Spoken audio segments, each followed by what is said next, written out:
Good morning, আবারও সকলকে জানাই শুভ সকাল। দেখুন এখানে আমি জাটকা মাছ রেখেছি,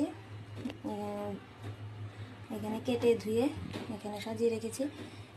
তারপর এখানে নিয়েছি মাছগুলি সাদা সরিষা ও শুকনো লঙ্কাগুলি ভিজিয়ে রেখেছি, এগুলি দিয়ে রান্না করব।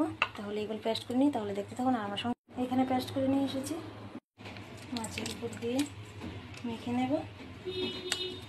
পরিমাণ মতো লবণ দিয়ে দেবো, স্বাদ অনুযায়ী হলুদের গুঁড়ো দিয়ে দেবো, তেল পরিমাণ মতো। আমি এখানে সাদা তেল ইউজ করেছি, আপনারা চাইলে লাল তেলও দিতে পারেন। দিলাম গোটা কাঁচা লঙ্কা, তারপর ভালো করে আস্তে আস্তে মেখে তারপর এটিকে রান্নার জন্য বসে ছোট্ট সসপ্যানে মাছগুলি নিয়ে নিয়েছি। আপনারা চাইলে টিফিন বক্সও করতে পারেন। আমি এখানে ছোট্ট সসপ্যান ইউজ করেছি। জল বসিয়ে দিলাম, সসপ্যানটা কড়াইয়ের উপর বসিয়ে দিয়ে দিলাম করে একটা পুঁতা চাপিয়ে দিলাম, যাতে এটা না খুলে।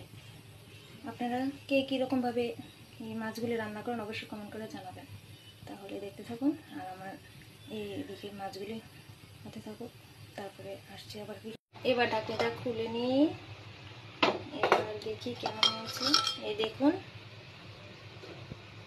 ভাপাটা হয়ে গেল, দেখুন। তাহলে আজকে রান্নাটা আপনাদের কাছে কেমন লাগলো, কারা কারা কীভাবে রান্না করেন অবশ্যই কমেন্ট করে জানাবেন। তাহলে টাটা।